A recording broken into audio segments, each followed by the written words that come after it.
We're on the record in People versus Sean Trle, case number 235197. Sierra Coke on behalf of the people. Thank you, I'm going to be able to strongly use your Sean. Thank you. Looks like we're on record here today. This is a final status conference. We have trial set to begin on January 8th. So this would be the motion and plea cutoff date. Mr. Gerber, how does your client want to proceed? Just the offer on this matter is to a one count of possession of methamphetamine. It's a 10-year felony. Mr. Twombly would tender a plea to that count. He's 7411 eligible. Prosecution doesn't object to 7411, but it's not part of the plea. Okay. Then the habitual. The habituals we dismissed, correct. Okay, Ms. Coke, is that an accurate statement of the plea offer? It is, Your Honor, and what I told Mr. Germuthi is I would not object to 7411 if the court found it was appropriate. He does have some criminal history, but it doesn't appear from my review of the criminal history that it includes any substance abuse convictions. Okay. Mr. Trombley, have you had a chance to talk to Mr. Germuthi about this plea agreement? Is that how you want to go forward today? Yes, sir. Raise your right hand, please. You solemnly swear or affirm the testimony you're about to give will be the truth, the whole truth, nothing but the truth. So, Yes, sir. Yes, sir. thank you. Mr. Trombley, are you currently on any probation or parole? No, sir. And you understand that the maximum possible penalty you could face for this charge of possession of methamphetamine is up to 10 years and or $15,000 fine. Yes, sir. With that maximum possible penalty in mind, what is your plea to that charge today? Right now, you have certain rights. I'm going to go through those. You have the right to have a trial. You have the right to be tried by a jury. You have the right to be presumed innocent until proven guilty. You have the right to have the prosecutor prove beyond a reasonable doubt that you are guilty. You have the right to have any witnesses against you if you're at trial and to question those witnesses. You have the right to have the court order any witnesses on your behalf if you're at trial. You have the right to remain silent during the trial and not have that silence used against you, and the right to testify at a trial yourself if you want it.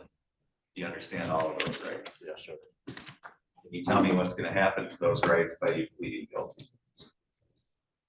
Boy. That's right, you'll be waiving them and giving them up.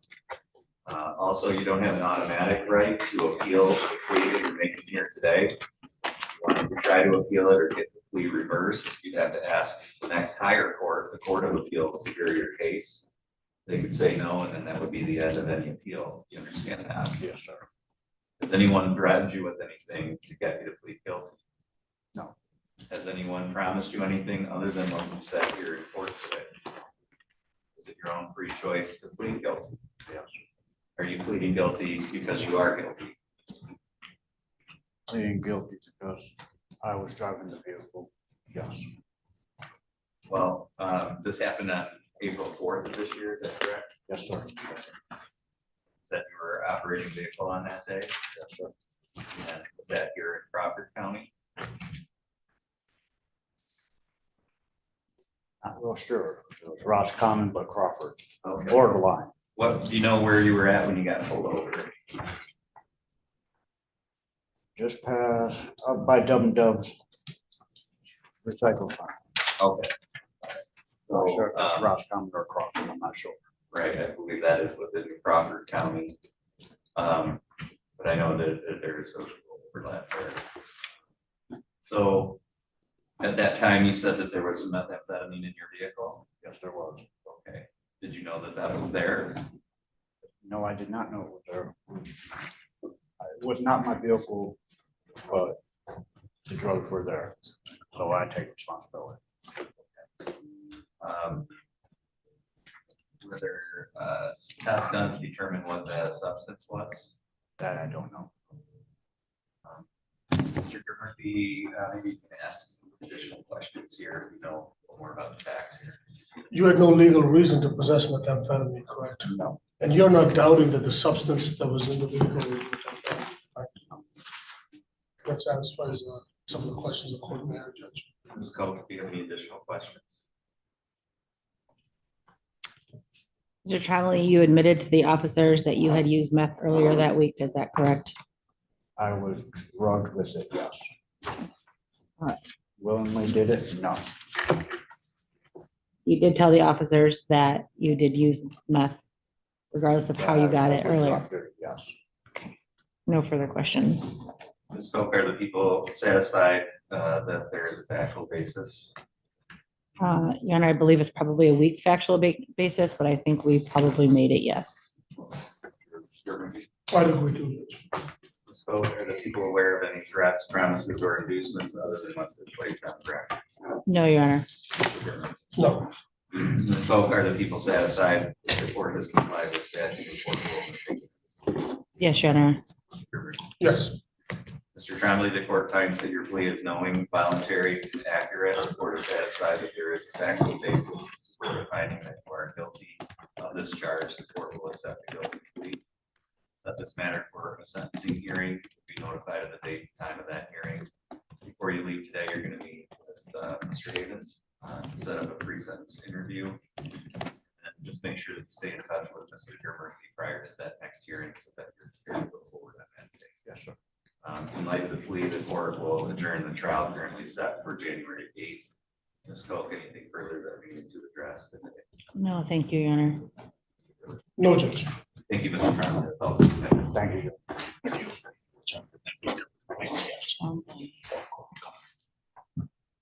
Versus Scarboro, case number 235253. Sierra, you have the state of Michigan.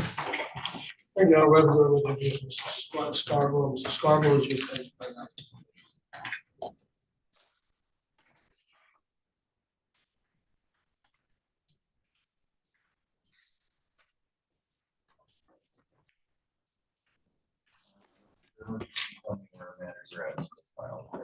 Yes, Judge, we previously adjourned because we were waiting for some sobriety code related issues in Kalkaska County.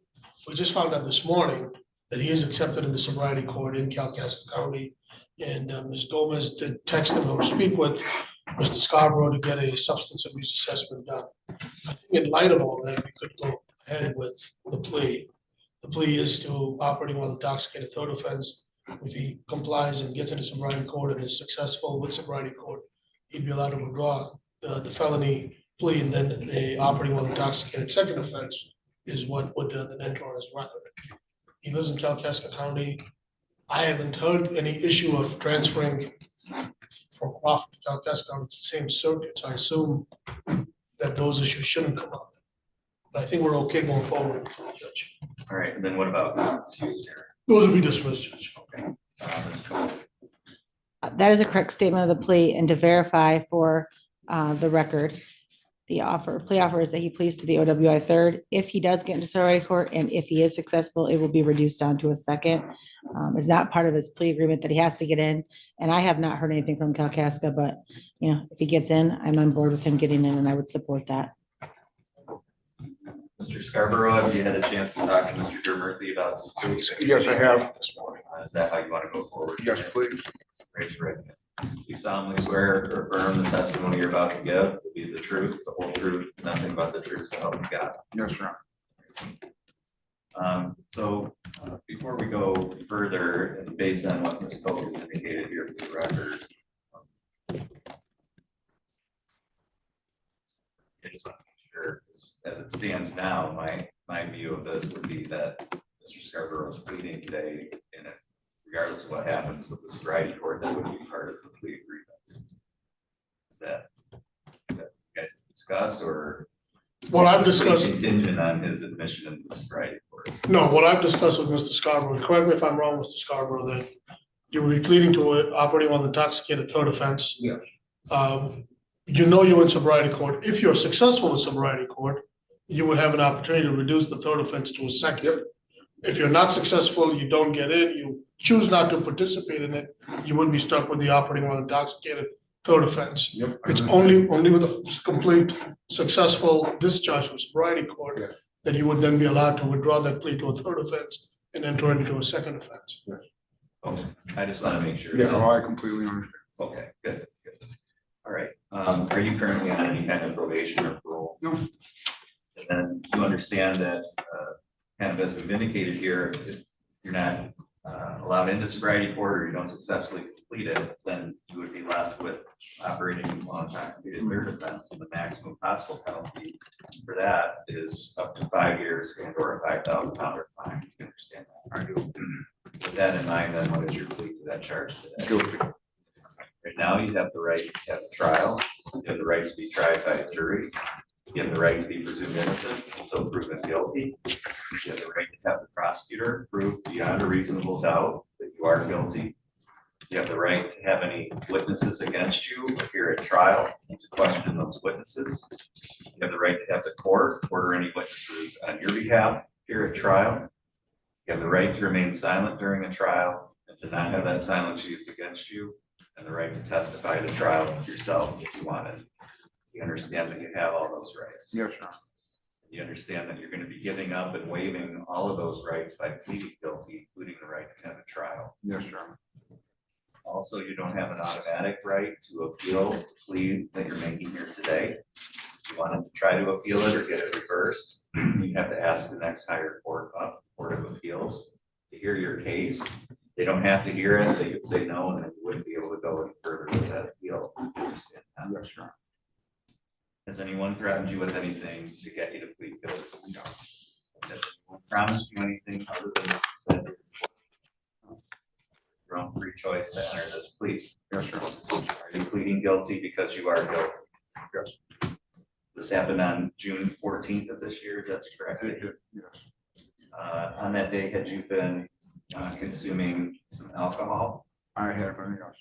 Okay, did you consume any other substances on that day? Not that they know. Okay.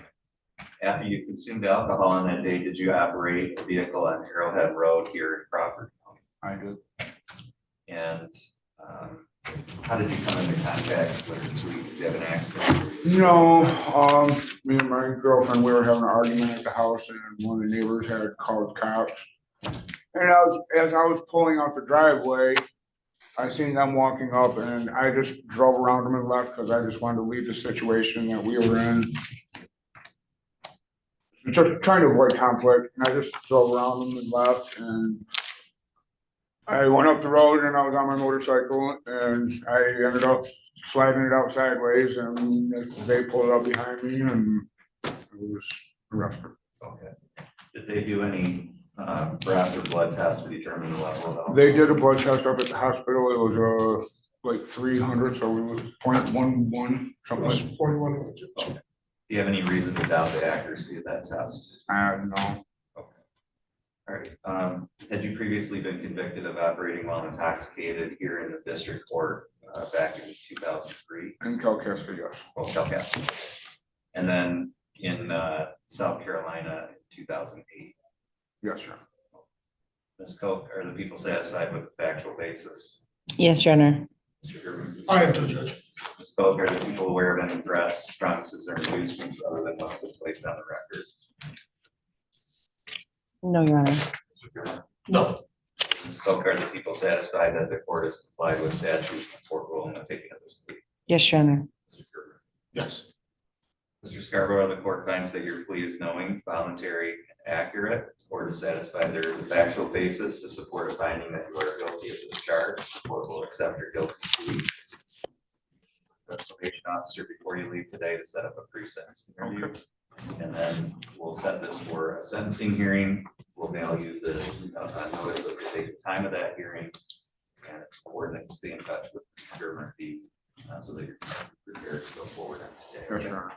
Ms. Koch, anything further on this matter? No, thank you, Your Honor. no, judge.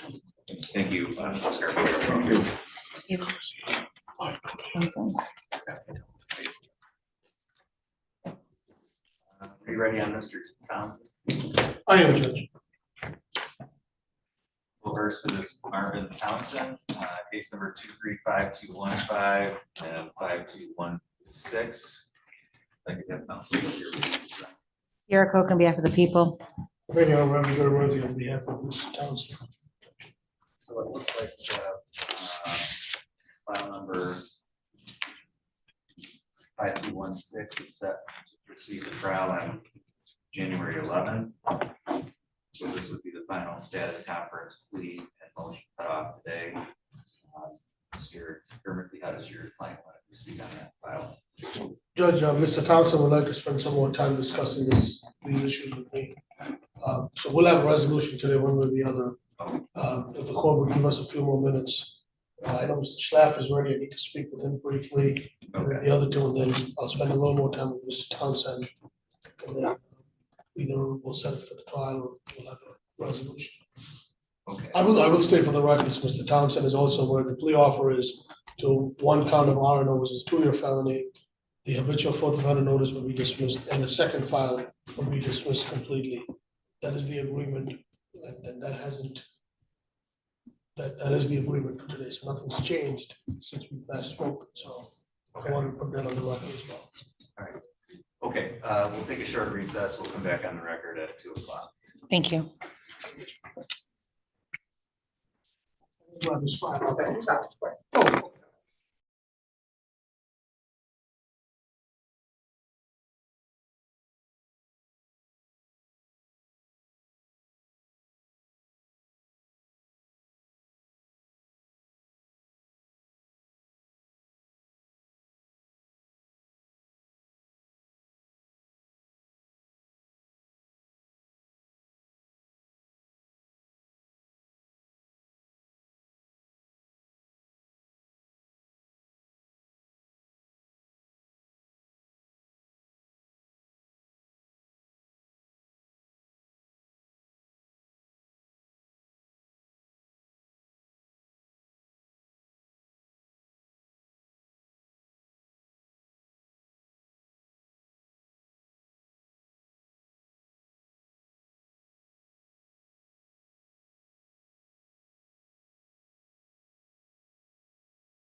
Okay, we're on the record in versus Schlapp, case number 23511 and 235-272. Present here in the courtroom, thank you, counsel, with your appearance. Sierra Coke on behalf of the people. Thank you, very good. Mr. Schlapp was just standing to my left. This is the date and time set for sentencing in this matter. Mr. Schlapp, we had a chance to go through the pre-sentence report and talk to Mr. Germer about that. Are there any additions, deletions, or corrections to that report? No, sir. There you go, this is the scoring of the guidelines.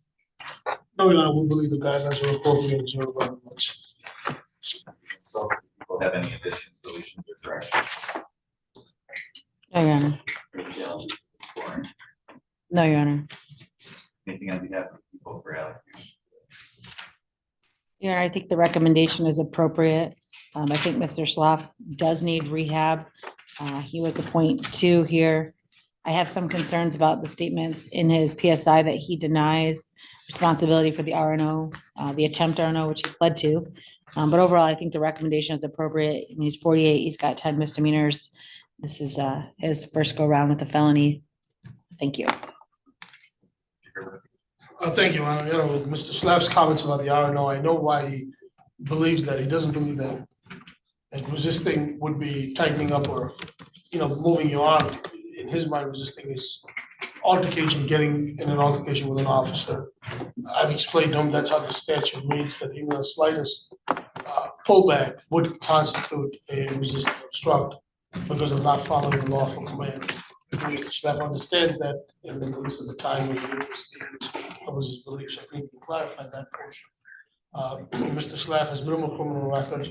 He picked up 2 drunk drivers in a very short time frame. And I know since then his mother-in-law's passed, his family needs his help and support.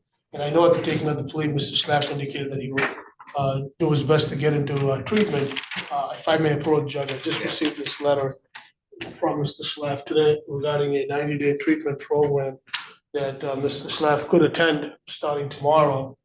He indicates that he does have family members who will be able to give him a ride, and then he would finish that program and then report back to the court.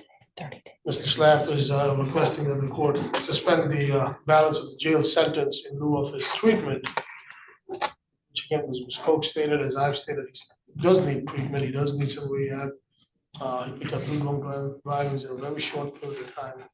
And I think this is a good start for Mr. Schlaff to be in a rehab program, and then we can readdress whether he needs to be in jail and finish the balance of his sentence. At that point, if he successfully is discharged, maybe the court consider giving him a day-for-day credit, but I will leave that up to the court's discretion.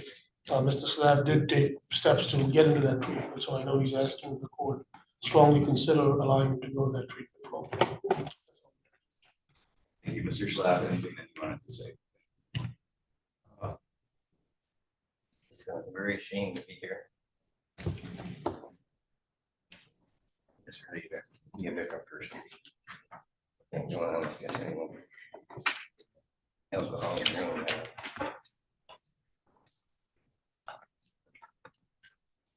That's all I should say, sir. All right, I did read through the report, familiar with the information in that report regarding your background, Mr. Schlaff, generally, as well as the additional information regarding defenses here. I already, had kind of an understanding of the circumstances anyway. Progressed. And I think that treatment is an important component for you going forward. You served about a month here up front as a result of some issues that you had. I think at this point, your time would be better spent in the treatment facility. So I am going to impose some additional jail time, but I'm going to allow you to be released to go to that inpatient treatment program. If you successfully complete that, then I would give you day-for-day credit off that remaining time. And if there were any days left in the left still, the court would hold those in abeyance. However, if you leave treatment early, if you don't successfully complete the program, then you have to return to jail, serve that time out. I also think that probation is appropriate here to provide a level of supervision to make sure that you stay on the right track. You successfully complete your residential treatment program. I think having some supervision as you go forward from there would be important. Not only to make sure that you're on the right track, but to give the community some assurance that there's some oversight to protect the safety of the community so that you're not operating while you're intoxicated again. So I think overall the recommendation is appropriate and the court is going to follow that. As to the operating while intoxicated charge, the court is going to sentence you to probation for a period of 2 years. The court is going to adopt as the conditions of that probation all the terms and conditions that are listed in the report. Of course, that you comply with any inpatient treatment program and that you not use or possess any alcoholic beverages or other intoxicants. The court is going to order that you serve 120 days in the Crawford County Jail with credit for 30 days served. The court will allow you to be released to treatment. It looks like if you have a bed tomorrow, or allow you to have that patient treatment program, specifically the Harbor Hall treatment program that is listed on verification of admission. If you successfully complete that program, the court will give you day-for-day credit off of that remaining time for successfully completing the program and hold any remaining jail time in advance. If you don't successfully complete the program, you will be required to return to jail to serve that time, and you won't get credit for the time that you were in treatment off of the jail sentence. The court will also order assessment of $130, court costs of $325, attorney fees of $350, $68 state costs, along with supervision fee while you're on probation of $30 per month. As to attempted resisting or obstructing, court will order that you serve 32 days in the Crawford County Jail with credit for 32 days served. The crime victim's assessment of $130 and a $50 state cost. You do have the ability to seek an appeal of these sentences, and Mr. Murphy, Mr. Schlapp received his appellate. Yes, Judge, Mr. Slav has received his appellate rights. He's allowed to receive and he has his paperwork as well. So, okay, to address today. Your Honor, I would ask that the court order Mr. Schlaff to sign a release. I believe Harbor Hall is the one where they won't let them have the releases beforehand. They have to sign it when they get there. We've had a lot of issues with people going and not signing them. So I'd ask that to be part of the court order, that he has to sign that release as soon as he arrives there. Okay, and I agree that that'll be a condition of your release to treatment, is that sign any releases that are required so that your probation officer can make sure that you're in the program and otherwise complying with probation. So we're looking. Judge, at some point, I just need a copy of the letter because I know Mr. Slav's gonna need one, and I can get that from, I can just give it back to you. I don't and then I'll give one to Ms. Scope, and I'll circulate copies of this. I'll give you a copy of this. And You have tomorrow. I sent Mr. Gurmuthi the proposed order, the blank one for him to fill out, so that he can fill that out and send it to Ms. Medler. It can be signed and provided to the jail about the terms that Your Honor set forth for the rehab. All right, very good. Good luck going forward, Mr. Schlapp. Do it. I'll do it as soon as I get back. I'll give you a copy of the.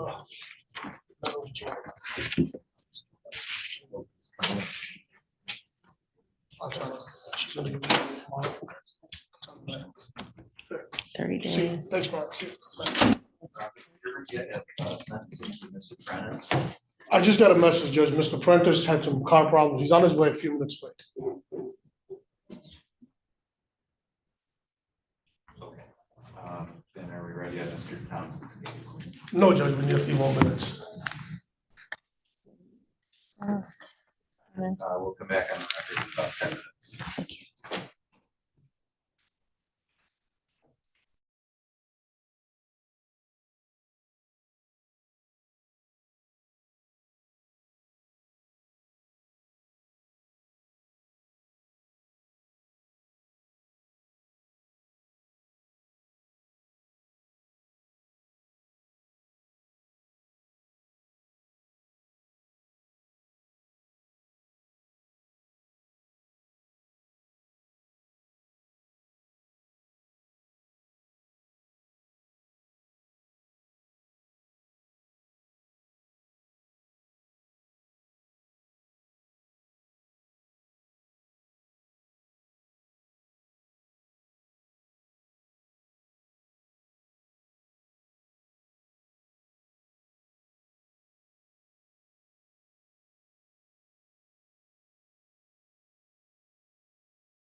We're on record in People versus Jared. Shrest, case number 235177. Record should reflect Mr. Shrest's presence in the courtroom today. If I could have counsel put your appearances on. Sierra Coke on behalf of the people. Thank you, Your Honor. Richard Shushan on behalf of Mr. Shrest. Okay, this is the date and time set for sentencing this matter. Sir, have you had a chance to go through the pre-sentence report and talk to Mr. Truce about that? Yes, Your Honor. Mr. Truce, are there any No, Your Honor. challenges? On this one? Ms. Pope, do you have any victims that wish to address the court today? We have not had any contact from the victim, so no. Anything that you'd like to state for purposes of my challenge? Your Honor, this is, as the court probably realized when we did this plea, this is not a plea offer that we do very often. It's very abnormal, but the victim in this case, who was very gung-ho when we started this case and is the defendant's brother, would no longer communicate with us. So we did this plea offer to resolve the case in the best way that we could with the circumstances we had. This family has a lot of issues. I think it's probably pretty evident. I think the recommendation is appropriate. I hope they can get some of their issues under control. Otherwise, we're going to see one or both of the brothers here again. Thank you. Your Honor, this is, I think this is a truly unique situation. This situation that we had here, the Shrest family had experienced a great amount of loss in that time period, which sort of culminates in the loss of Jared's father. This is what causes him and his brother to be together in the first place. They're estranged. They haven't had any communication really in over 20 years. Frankly, you have all of this emotional baggage from the estranged relationship, all the emotional baggage from their father passing, and it results in this situation. I would suggest to the court, I think that the recommendation here is appropriate. I think this is, again, a situation that I would disagree with the prosecutor. I don't think is likely to repeat because frankly, I don't have an expectation that these two brothers are going to have any relationship going forward. I don't think they'll have any cause to see each other going forward. And frankly, I'd be surprised if they did. So I would suggest, I think the recommendation is appropriate. Shrest, anything you wanted to say?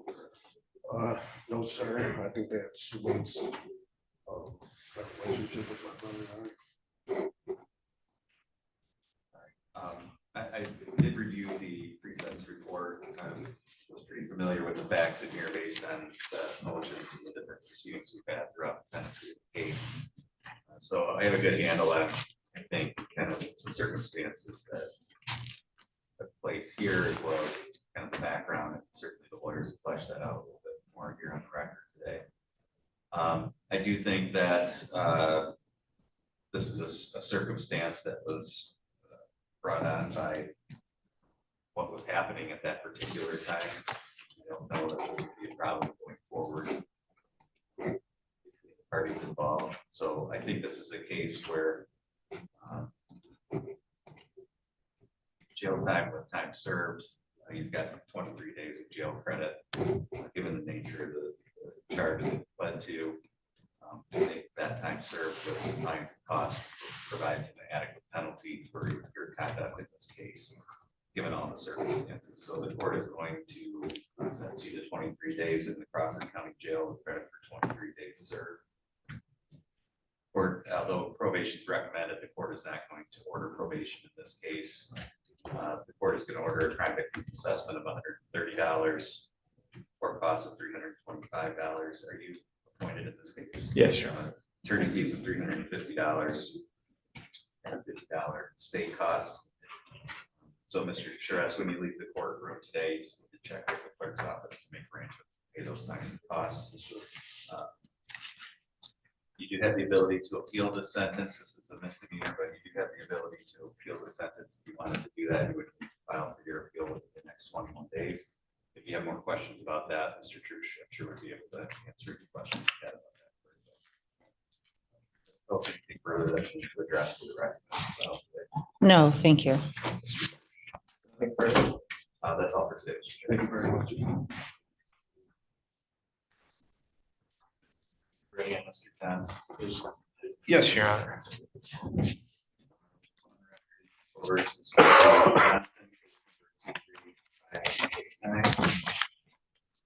Here, Cook, on behalf of the people. Thank you, Your Honor. Richard Trish on behalf of Mr. Johnson.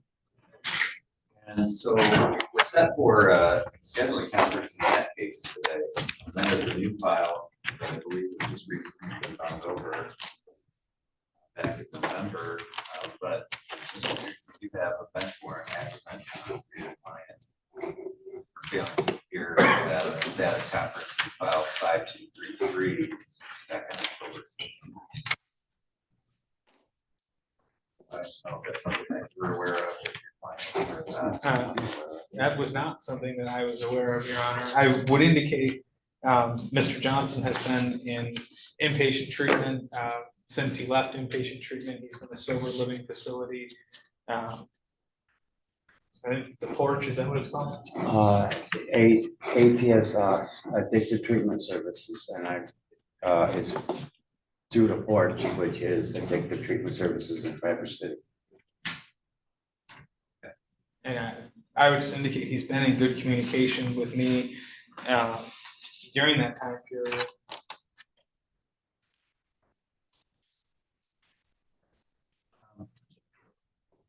In terms of the newer file here today, how did you want to proceed in that case?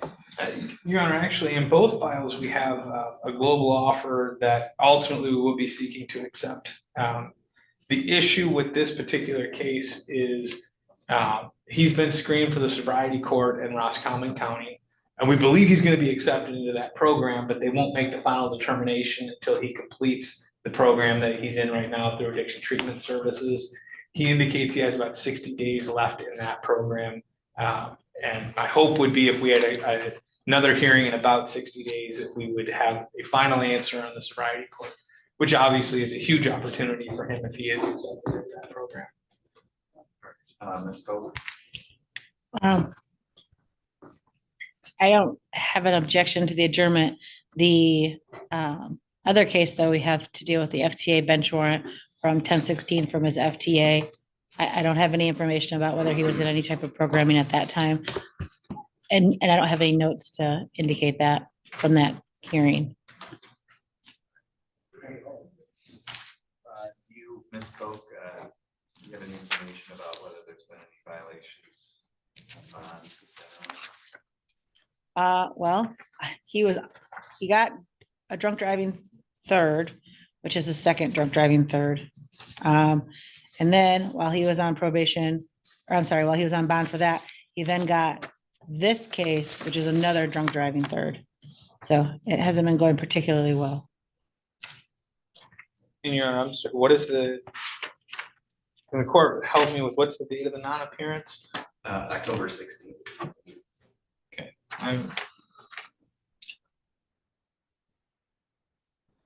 Your Honor, he is showing me a document that shows that at that time, Mr. Johnson was in treatment.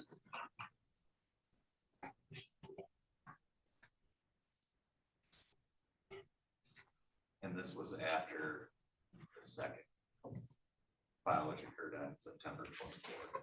Correct. Okay. So the court is, number one, Mr. Church, I'd like to make this part of the file. Understood. Do you have any objection to that? Nope. No. So the court's in order to file. The court will recall that bench warrant in file 5233 based on that documentation. Court today.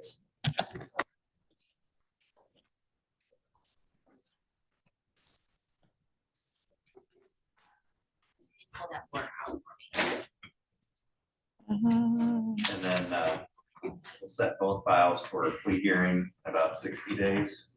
At that time, Mr. Church will need to have something happen one way or the other, whether that's setting for your trial or if there's a resolution. And Your Honor, what I would anticipate is at that time, even if we don't have an answer from the sobriety court, I think we would take advantage of the offer on the assumption we would before the sentence. Mr. Johnson, are you undergoing any kind of testing for alcohol this time? Testing? Yeah. Yeah,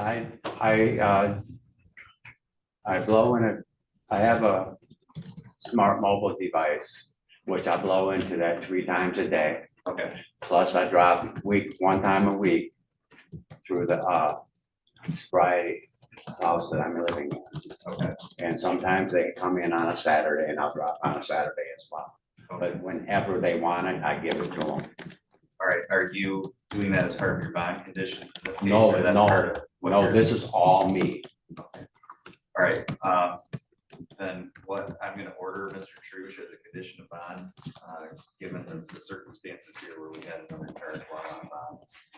The court's gonna add as a condition of bond, Mr. Johnson, that every Friday before the close of business on Fridays, that you provide the clerk's office with those testing results that you're doing, so that we can see that you're, How do I do that with the smart mobile, sir?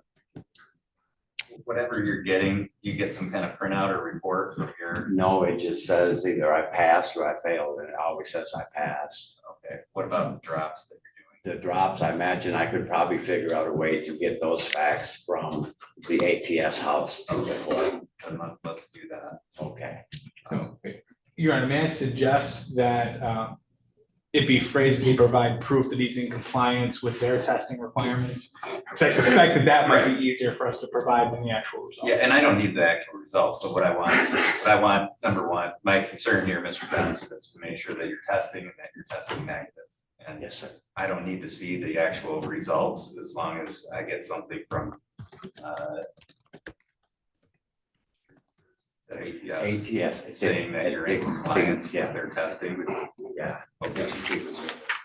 I know on some of the, they send a screenshot email because I do get those on a couple different defendants. Yeah, Just so, I don't know if he's aware of that, there is that option on some of They them. do send a screenshot to the court, Roscommon County. So they can just add us to that list. Yes, in fact, the Roscommon County told me I didn't need to do the smart mobile while I was in recovery. I chose to do that because I felt that it was necessary to show that I'm going to be in good standing for everybody. I'm not trying to get over on the court. I'm trying to get my life together. And the only way I know how to do that is to work the recovery program to the best of my ability. so Mr. Trush, what I'm gonna put in the bond paperwork here is that Mr. Johnson provided proof of compliance with alcohol testing weekly. And so, again, I don't need to see all the individual results, but if you can provide something each week by the close on business on Friday from ATS saying that you're in compliance with their testing. So an email or something like that to Mr. Truce or to the court. To Ms. Medler. To the court. Yeah. Okay. Will that be like just a email or something? Sure. As long as it's coming from ATS, you know. Right, I understand that, but I'm just trying to figure out how would I get them to get, I mean, I can ask them, they'll do it, but I don't know where to direct it to. Mr. Trush has my information. He will get that to you to get to that. All right, thank you. And then make sure that you stay in touch with Mr. Trush for that next hearing in about 60 days. I will, sir. Thank you. Ms. Koch, anything further we need to address in this case today? No, thank you. Nothing further. Thank you. All right, thank you. That's all for today. Your Honor, is there a copy of the bond paperwork for him? Get that to him. It might take a couple minutes. Okay.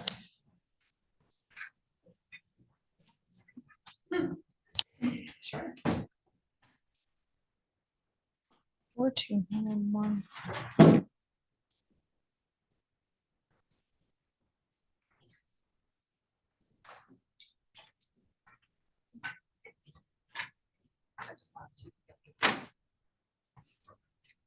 I just added that. Okay. 52, 33.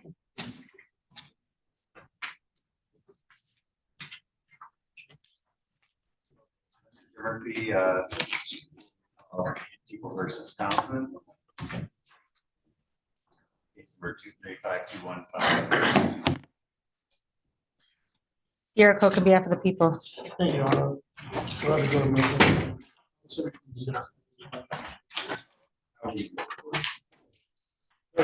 Townson is going to accept the plea offer and plea to one count of resisting to the felony The original 45 notice would be dismissed and a second file would be dismissed.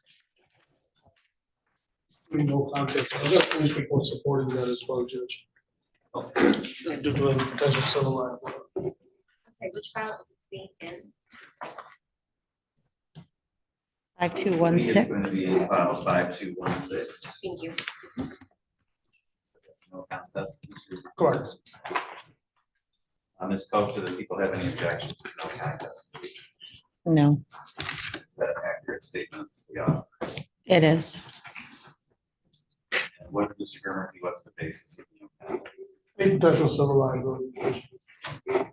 Right, Mr. Townsend, you've had an opportunity to talk to Mr. Gurmurthy about this plea tonight, Yes, Your Honor. and is that how you want to proceed? Yes, Raise your right hand, please. You solemnly swear or affirm the testimony you're about to give will be the truth, the whole truth, and nothing but the truth, so help you God. I do. Mr. Townsend, are you currently on any kind of probation or parole? No.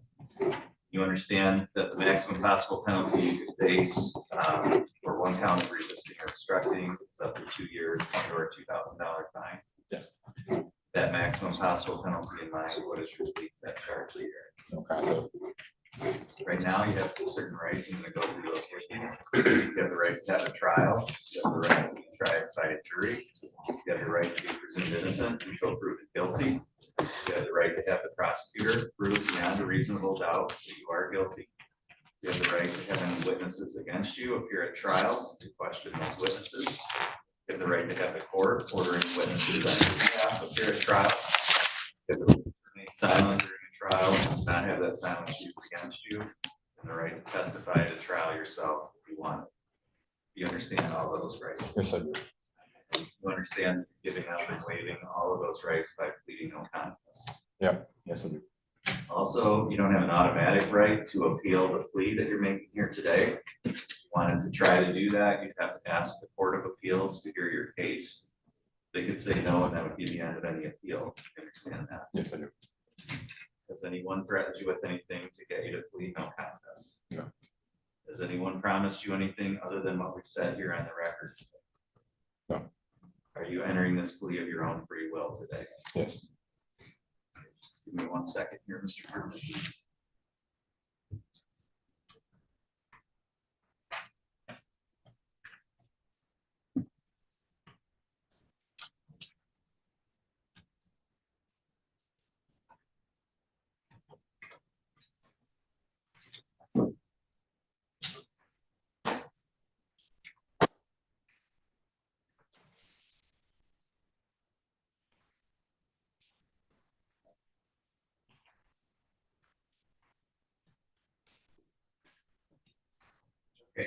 The court is going to mark Crawford County Sheriff's Department incident number 23788 as court exhibit 1. So if you review that report, I have. that report specifically on page 2 of that report would provide a factual basis. Yes, Your Honor. And Mr. Gurmurthy, have you reviewed that report as well? I did, Judge. Do you agree that it would provide a factual basis? I would. Ms. Pope, are the people aware of any threats, promises, or inducements other than what's been placed on the record? No, Your Honor. Gurmurthy, are you? No. Ms. Pope, are the people satisfied that the court has complied with statute, court rule in the taking of this plea? Yes, Your Honor. Mr. Gurmurthy? Yes, Judge, I agree. Townsend, the court finds that your plea is knowing and voluntary. The court is satisfied based on its review of court exhibit 1 that there is a factual basis to support a finding that you are guilty of the charge of resisting, obstructing. The court will accept your no contest plea. We'll set this matter for a sentencing hearing. You'll be notified of the date and time of that hearing. You're going to meet with one of the probation officers here today for a pre-sentence interview. And then just make sure that you stay in touch with Mr. Gurmurthy prior to that sentencing. Okay. In light of the plea today, the court will adjourn the trial currently set for January 11th. Ms. Coke, anything further we need to address on either trial today? No, thank you, Your Honor. Mr. Gurmurthy? No, Judge. Thank you. That's all for today. Thank you.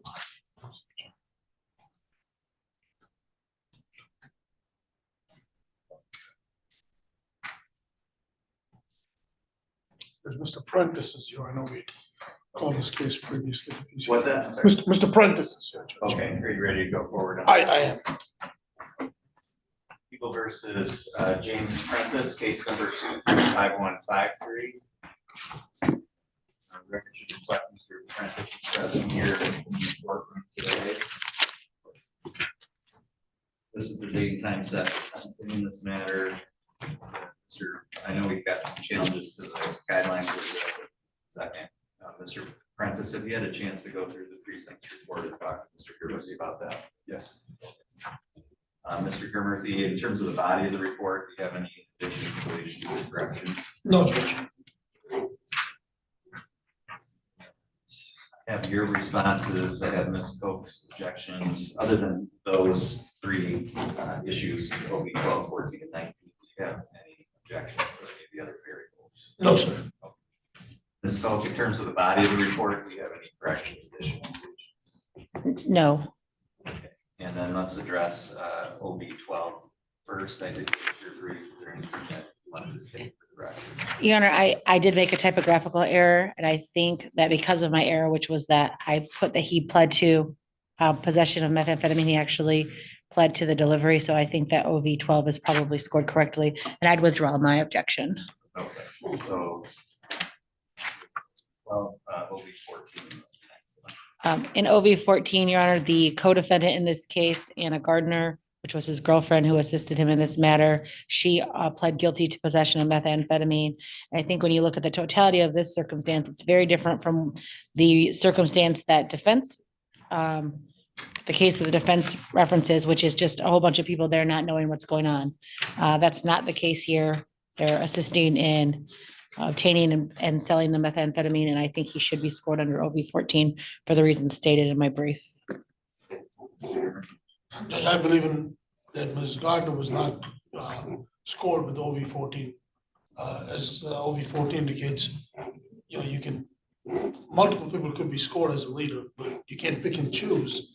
I'm gonna pick one over the other, absent there being evidence that one person was the leader. Clearly here, it looks like there were multiple people together. They were all using drugs together. It just so happens that Mr. Prentice is the one handing the drugs over to somebody else, but they were all using the same drugs. If we were at trial, I think his defense would have been that he was in possession of those drugs, and that the jury would consider the lesser of the two.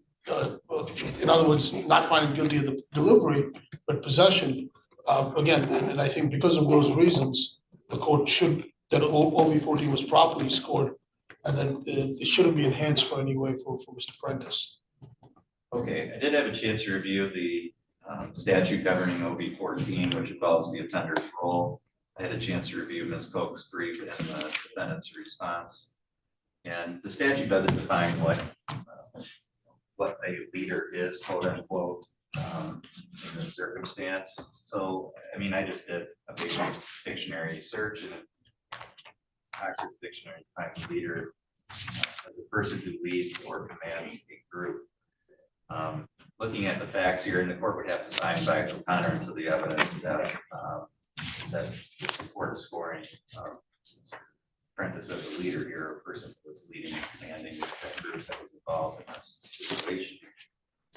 Looking at the facts, reading through the pre-sentence report from the police report, it looks to me, when I read it, that as Mr. Prentice had more of a role of middleman here. He was the money, gave it to who was the dealer, the drugs from that person, who gave the drugs to the person who gave the money. So in my view, that doesn't, under a preponderance standard, doesn't indicate to me that it's more likely than not that Mr. Prentice was the person who was leading or commanding people in this situation, but rather he certainly was involved in it, and he certainly played a role. But I don't think there's sufficient evidence for the court to find I understand that he was a leader of that for purposes of scoring OB 14, so the court will not OB 14 scored at 0. The last one then is OB 19, and Ms. Koch, anything you wanted to stick to that? Yeah, I think this one's pretty straightforward. Mr. Prentice clearly absconded. The case law supports that. I'd ask the court to score that at 10 points. Because I would simply say it's an unpublished opinion. It's not binding in any way, but again, Mr. Prentice, the court never said this on a trial docket. He just failed to appear since his initial arraignment. And then I think he had one status conference when he was bound over to circuit court, just failed to appear. If the court did say it on a trial docket and they had a plea cutoff date, I think that case, the way I read it, would make sense. But based on the fact that Mr. Prentice was going through treatment, taking care of the other issues, and then he was apprehended and then appeared to court and took care of his obligations based on how the court did set scheduling orders. I don't think that applies in this matter. It should be scored at 0 as well. For the purposes of this variable, I don't find that this is a factual matter. I don't think the court has to make any factual determinations about whether or not Mr. Prentice absconded, because it's clear that he did. The question here is really a legal question, whether or not that conduct can be scoreable under OB 19. I think the purpose of scoring that type of conduct under OB 19 is that it's inhibiting the case from being resolved. And whether or not there is actually a trial set or not, I mean, there's certainly a distinction with that case of the facts here, but I think it's a distinction without a real difference. The point is, for quite a period of time, Mr. Apprentice dated being responsible for his conduct in this case by absconding. So I think that's clearly scoreable under OB 19. Challenge and score OB 19 at 10 points. That's a total OB score of 15 and raises the level from 1 to 2. Doesn't affect the lower end, but does affect the higher end. Results in guideline 0 to 11.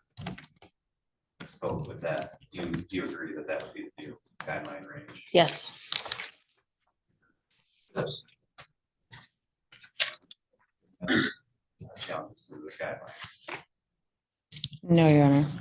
Anything on behalf of the people for Elliott we should say? In this case, the plea offer to Mr. Prentice was substantial in terms of dropping him from the B grid to the D grid and substantially lowering his guidelines. I think the top end of the guidelines is appropriate. Not only the court already addressed what Mr. Prentice did in this case, but also the fact that he absconded for a year. I think it's appropriate. I think he's earned the top end of the guidelines, and I'd ask the court to sentence him as such. Thank you. Thank you, Mr. Murphy.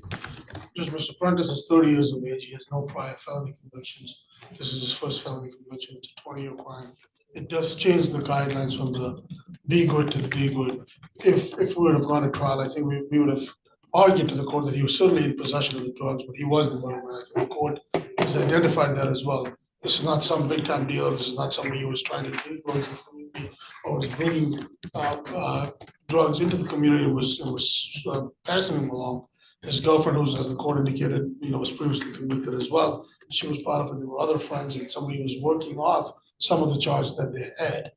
All those things being said, Mr. Prentice, given that the plea offer that was made changed the guidelines because of the grid, realized that what he did was wrong, took advantage of the offer.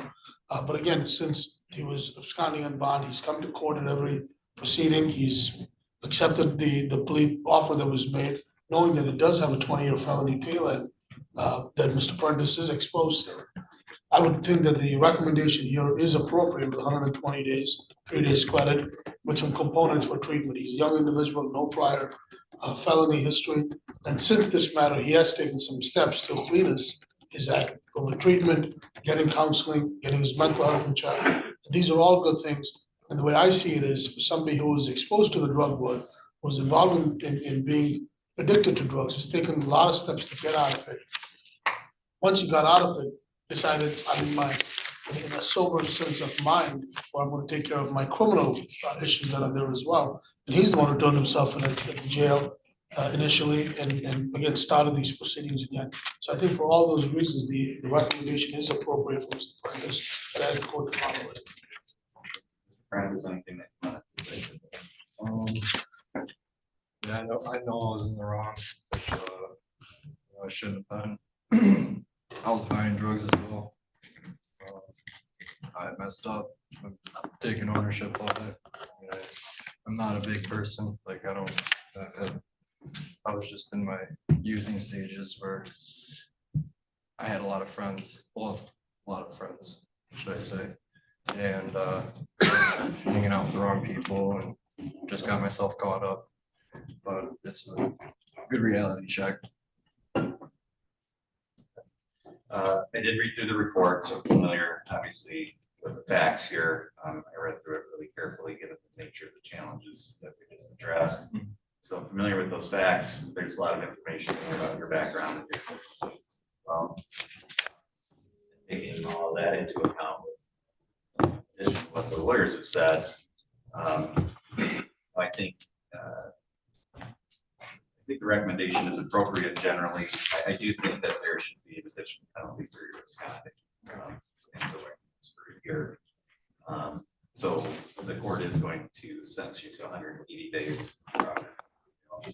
You have credit for 3 days served. I do think probation is appropriate here. I think that's going to provide a level of supervision for you going forward. To the extent that you're getting on the right track, keep you on that right track. I think you're absolutely right when you talk about friends and you use the quote signs, because they're not really friends if they're facilitating you to be involved in this. The more you can get away from those folks, the better off you're going to be going forward too. I agree. So the court is going to place you on probation for a period of 24 months. The court is going to adopt as the conditions of that probation all the terms and conditions listed in the report. The court will order that you pay restitution in the amount of $240 to be dispersed to state. The crime victim's assessment of $130, court costs of $325, attorney fees of $350. $68 state cost, and then a charge supervision fee while you're on probation of $30 per month. You have the ability to appeal this sentence, and Mr. Gurmurthy, can you provide those appellate rights to? Yes, sir. For the record, I am handing Mr. Apprentice's appellate paperwork. Did you initial?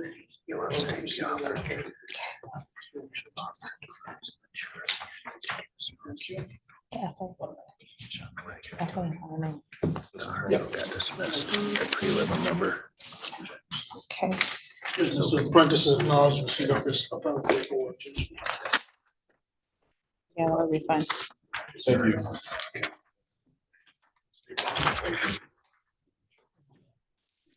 You need anything in your pocket? Take back with you? Yeah. Is there anything in here you need out of the wallet? No, I'm just not everything.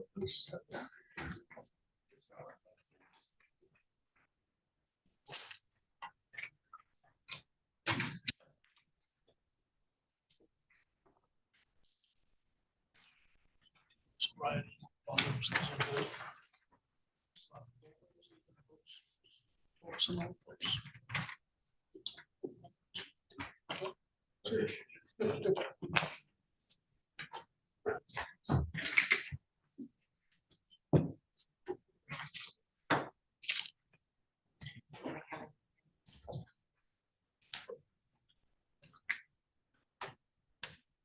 Mr. Church, we're ready on Mr. Ray's case. We are here.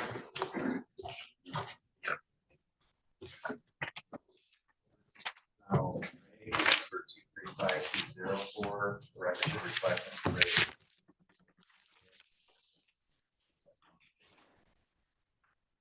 Here, can we have for the people? Thank you, Your Honor. Right.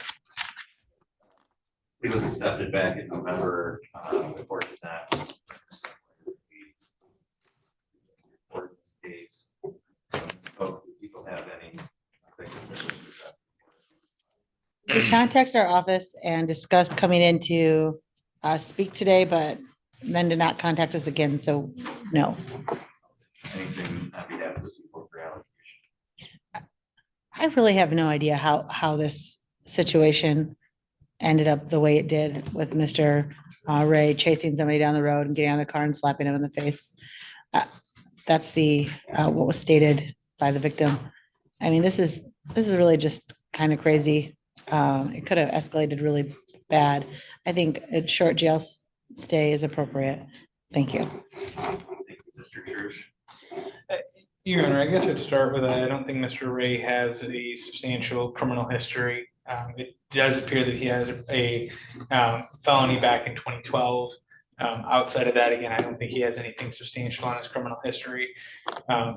the circumstance here is such that we entered into a plea agreement. Frankly, it's my opinion that charging this as a felony assault with a dangerous weapon is an overcharge. The situation here, I think is fairly straightforward. Mr. Ray is at home, sleeping in his bed. He gets a phone call from his daughter who says, "Hey, I'm being chased down the road by this guy." He doesn't react appropriately. The right thing to do would be to call the police. He doesn't. He gets in his car and goes out to the situation to make sure his daughter's okay. He identifies the car chasing his daughter, and that's how we get here. Again, it's not the right decision. It's not a decision I think Mr. Ray would make again, but that's the decision that leads us to this place. I don't think that Mr. Ray's history suggests this is a common problem for him. Frankly, he's awoken from his sleep by his daughter in trouble, and he responds in a way that's inappropriate, but I think understandable as to how a father could respond that way. Again, I think that the charges as they were charged were, it was an overcharge in my opinion. I think that the offer is appropriate. Mr. Ray accepts that, he should not have, regardless of, the following of this person, should not have made any contact with them after the vehicle stopped. And he readily acknowledged, he went over, opened the door, was yelling and screaming at him in an aggressive manner. So I would disagree with the prosecutor that I don't think jail is necessary here or appropriate. I think that this could easily be addressed with a short term of probation with standard conditions.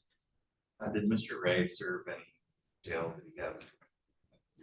He was arrested on the 17th and out on the 18th of next year. Mr. Ray, anything that you want to say? Yeah, I just want to say, I'm sorry for what I did, but it was just a reaction.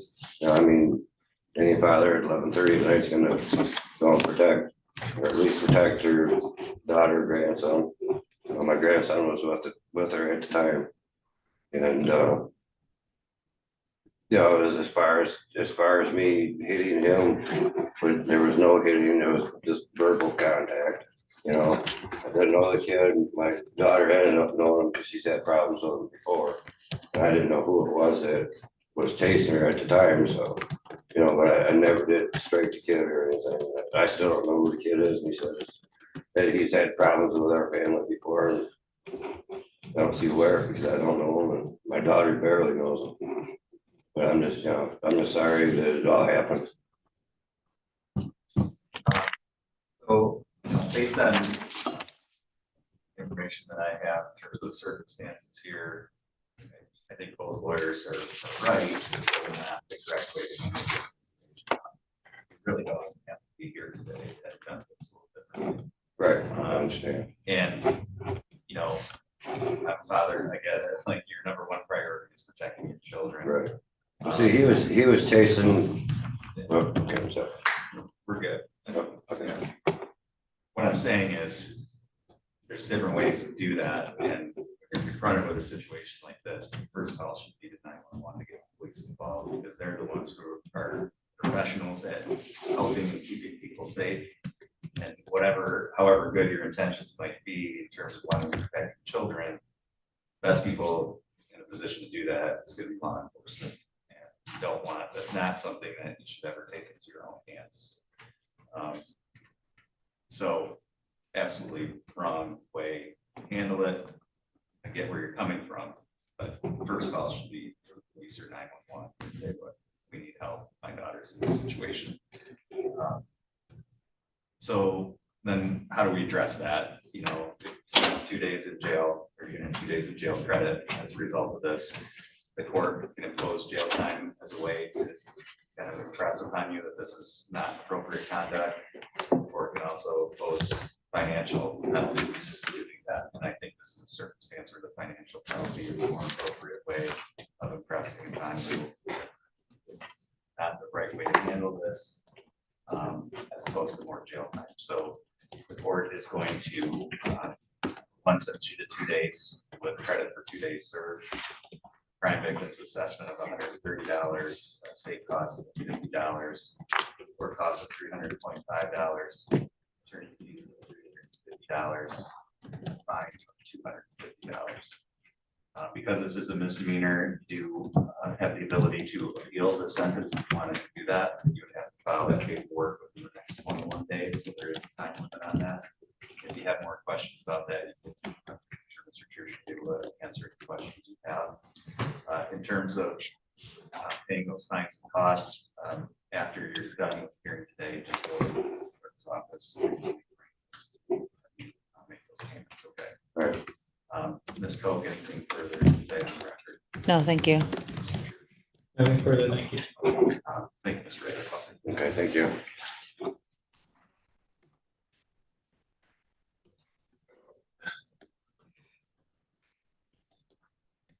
Mr. Thompson, were you ready on Mr. Stump's case? I believe so. Versus Stump, case number 2.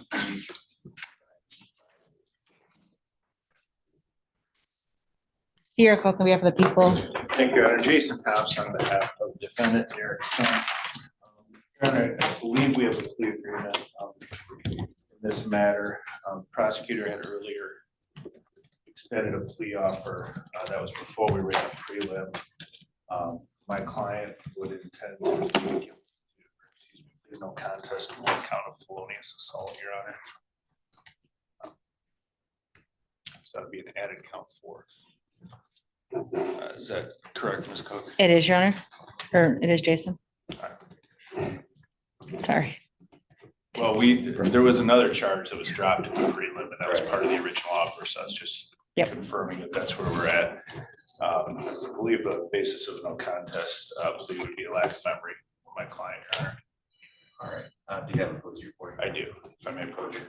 Ms. Koch, do you have any objections to the contest, please? No, and I think that the lack of memory is probably based on the report appropriate. 750.82.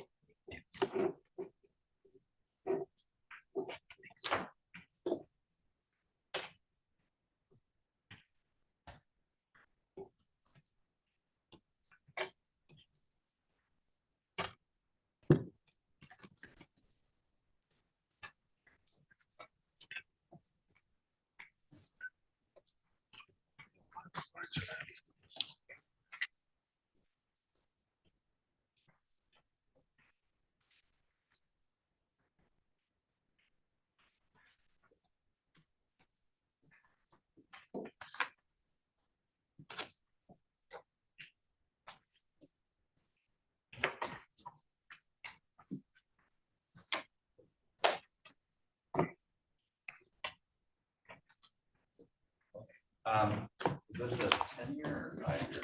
It's a 4-year. It's 4-year and or $2,000, and the PAT code is 750.82. Mr. Stump, have you had a chance to talk to Mr. Ramsey about the plea, or I'm sorry, Mr. Townson about the plea? Yes, I have, Your Honor. And is that how you want to proceed? Yes, Your Honor. Yes, Your Honor. You raise your right hand, please. Do you solemnly swear or affirm the testimony you're about to give will be the truth, but the truth, and nothing but the truth, so help you God? Yes, Your Honor. Mr. Stump, are you currently on any kind of probation? No, I'm not, Your Honor. And you understand that the maximum possible penalty that you could face for this charge of felonious assault is up to 4 years or $2,000 fine. Yes, Your Honor. With that maximum possible penalty in mind, what is your plea to that charge today? No contest, Your Honor.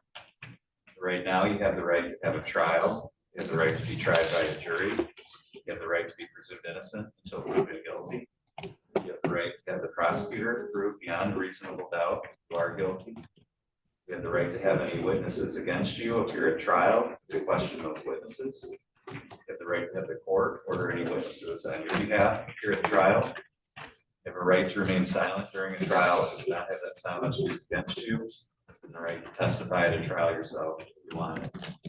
You understand all those rights? Yes, I do, Your Honor. You understand that you're giving up and waiving all of those rights by pleading guilty? Yes, I do, Or Your I'm Honor. sorry, no contest. Yes, Your Honor. Also, you don't have an automatic right to appeal the plea that you're making here today. If you wanted to try to appeal it or get it reversed, you have to ask the next higher court about the Court of Appeals to hear your case. They don't have to hear it, they could say no, and that would be the end of it. You'll understand that. Yes, Your Honor. Has anyone threatened you with anything to get you to plead no contest? No, Your Honor. Has anyone promised you anything other than what we said in your report today? No, Your Honor. Is it your own free choice to enter this plea? Yes, Your Honor. Okay, so the court's gonna refer to Crawford County Sheriff's report number 232505. Let's mark that as court exhibit 1 and then that file. Ms. Coke, have you reviewed that report? I have, Your Honor. And you agree that specifically pages 2 and 3 of that report would provide a factual basis for finding guilt in this case? I do, Your Honor. Mr. Townson, have you also reviewed that report? Yes, Your Honor. Do you agree that it would provide a factual basis for finding guilt? Yes. Ms. Coke, are the people aware of any threats, promises, or inducements other than what's placed on record? No. Are you satisfied that the court has complied with statute and court rule in the taking of this plea? Yes.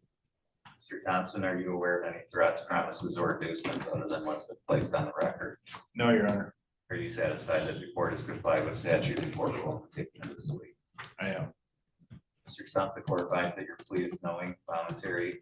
The court is satisfied based on court exhibit 1 that there is a factual basis to support a finding that you are guilty of this charge. The court will accept your no contest plea. We'll set this matter for a sentencing hearing. You'll be notified of the date and time of that hearing along with your attorney. Okay, anything else that needs to be addressed for this file today? No, thank you, Your Honor.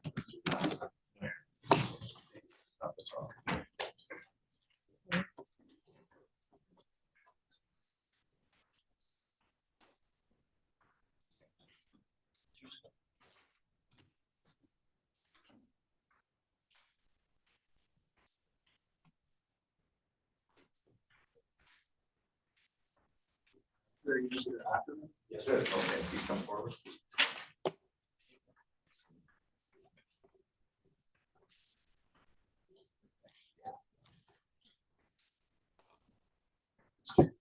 Are you counsel of record? Yes. Okay. We're on the record in People versus Ackerman. This is case number 235232. You're back in November, so we set this for show cause and status conference. Tell me where we're at this file.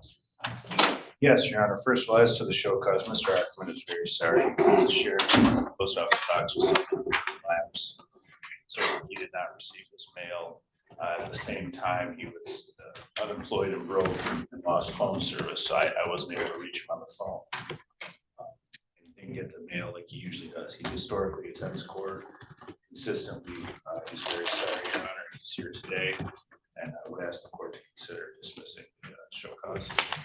All right, Mr. Ackerman, because it did appear for this hearing today, the court's not going to impose additional penalties for your failure to appear last time.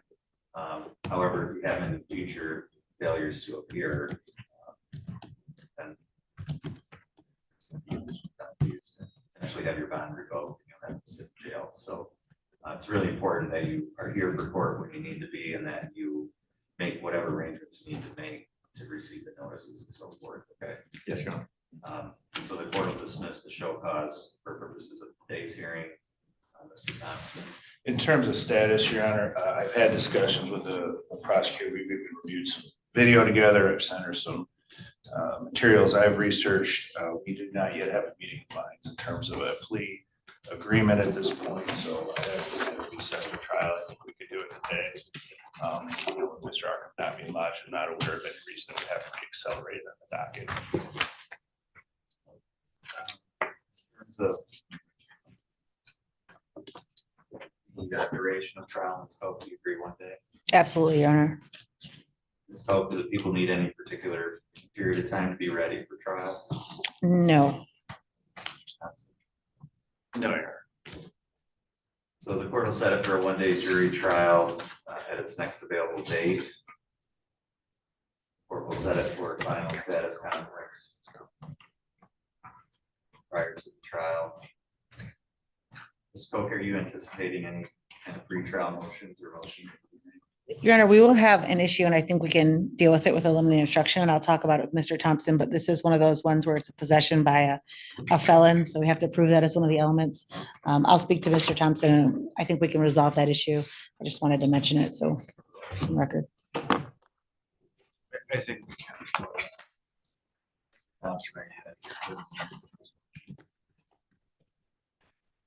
I'm not anticipating legal motion. I think all my issues are factual, so I think, we can test whether it's really ammunition. Test the resisting charge, but on a factual basis, Your Honor, as opposed to needing a limiting instruction or anything like that. Okay. All right, so that final status conference will be the plea cutoff to the extent there are any motions. The court will part of the order that parties have those filed set for hearing no later than the date of the final conference.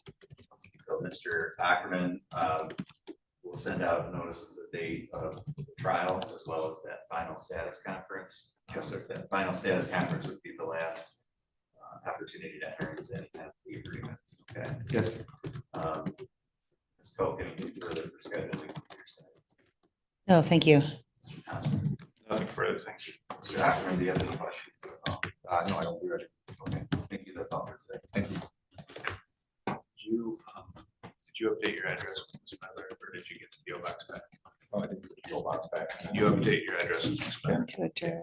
The address I have for you is, it was on East M72 West. Correct. I'll probably- Okay, thank you. Your Honor.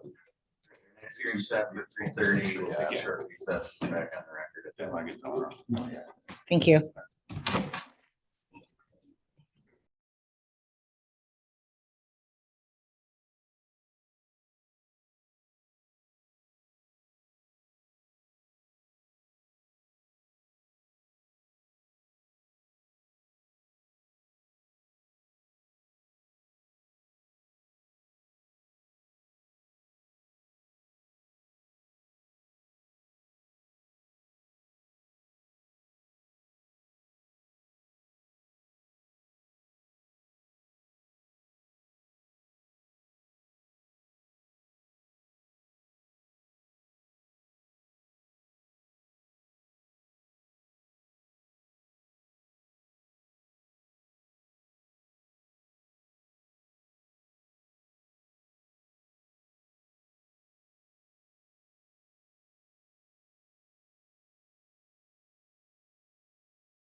People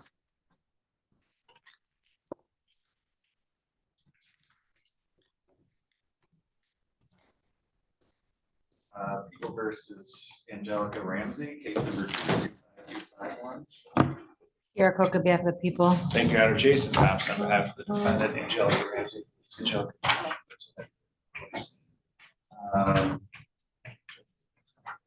Mr. Townson, can you tell me where we're at with that side? Yes, today's a plea cutoff. I believe my client intends to avail herself of the plea. I'd ask the prosecutor to keep that in mind.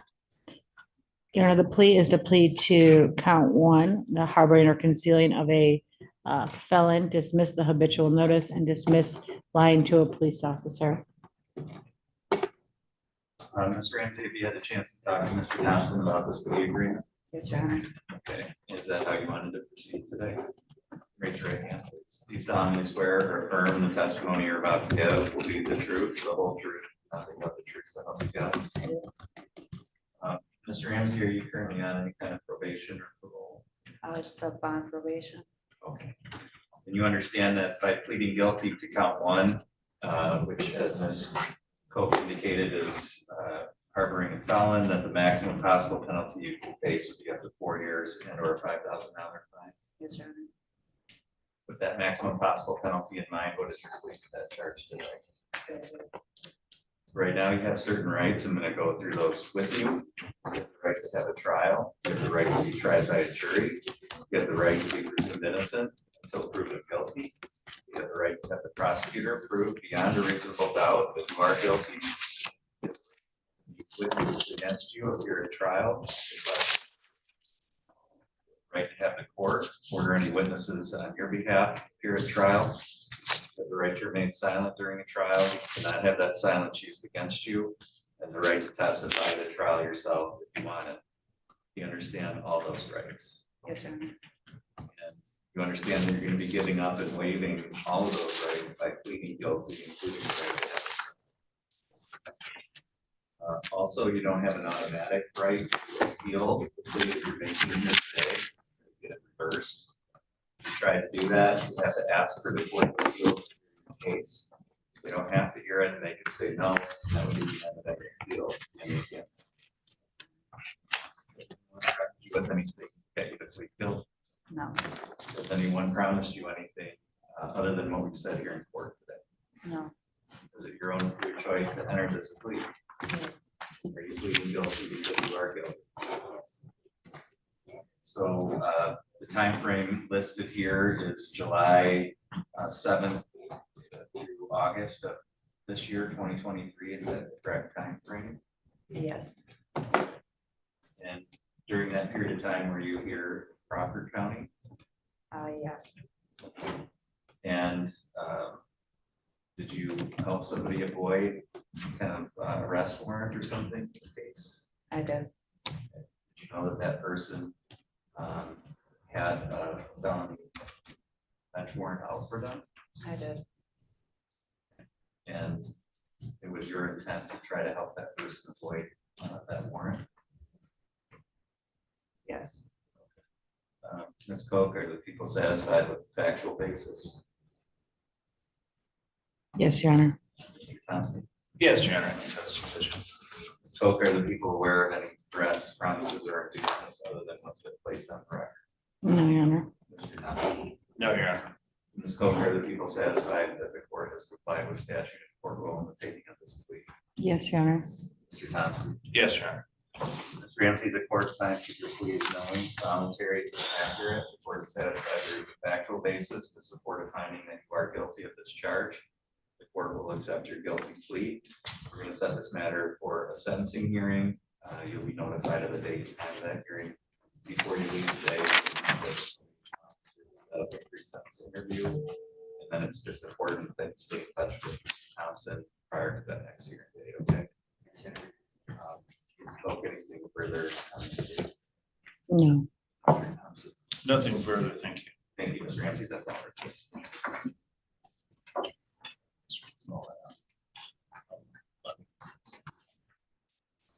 Mr. Nichols, were you ready with your case? Yes, Your Honor. People versus Randy Welch, case number 235271. Sierra Coke on behalf of the people. We have pleased the court, Michael Nichols on behalf and with Randy Welch, who's 2 miles away.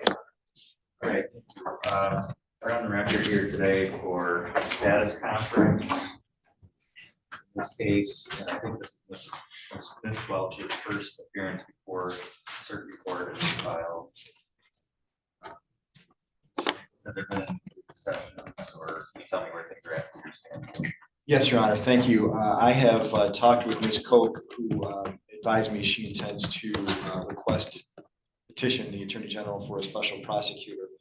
And so that leaves us with really no ability to resolve the case, but I did want to at least get with Ms. Welch while we're both in the same room today and provide her some information that I had prior to today, but was not able to give to her. And now I've got some additional information from Ms. Koch. So that's the long-winded answer to your question. Okay. That's where we're at. All right, thank you. Ms. Koch. Defense counsel is correct. We filed the petition after I spoke with the Attorney General's office about this case a couple of different times, actually. They advised it probably best that I do a motion to have substitute counsel put on. I have done that. The plea offer in this case was made on 10/3/23. Before I did that, the plea offer was possession of methamphetamine.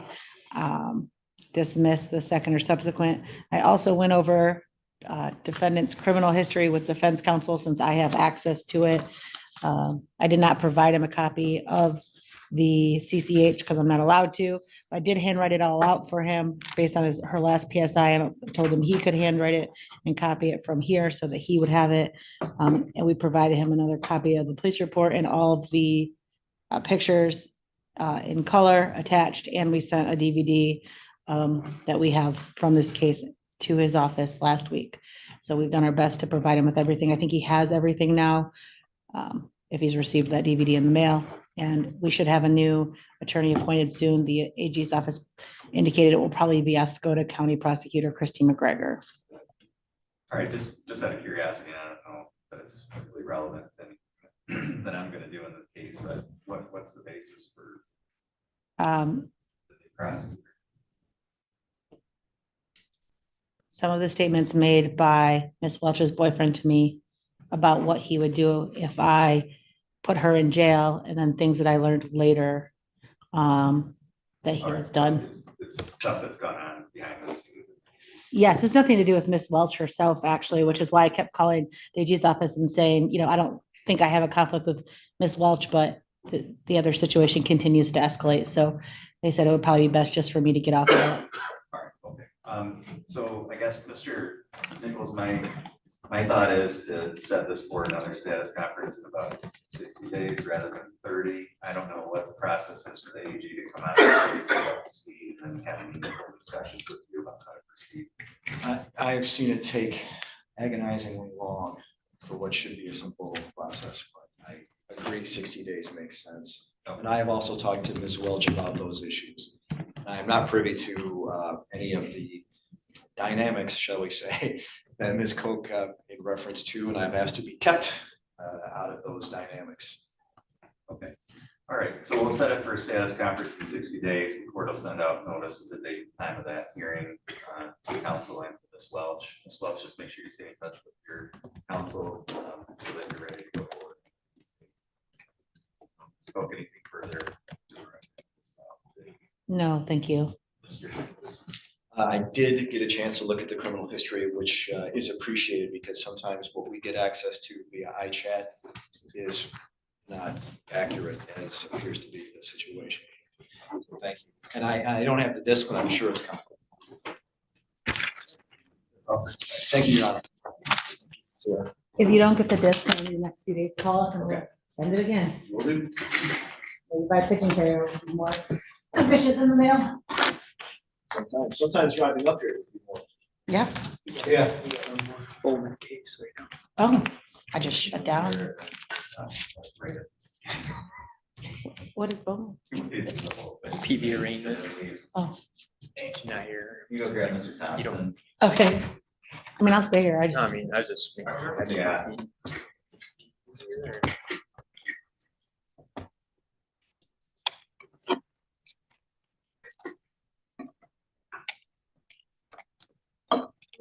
I don't know.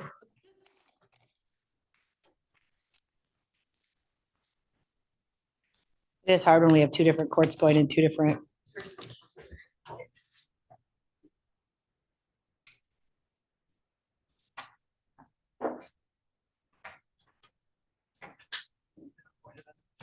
No, it's this is Oh. an arraignment. Oh, Forget it then, that's my bad. And then, all right, we'll go on the record in People versus Bowman, case number 225062. This matter was set for hearing at 3:30. It's now 3:55. Ms. Bowman is not present. This was set as a cause for. Alda, have you had any recent contact with Ms. Bowman? Judge, I've had one text message from her when, after I filed this, instructed her to report the next morning. And I have not heard or seen from her since. So I don't know her whereabouts. I just asked for a bench warrant.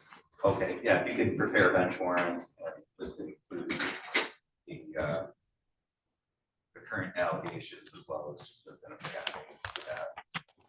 Okay. Thank you. That concludes our document this afternoon for emergencies.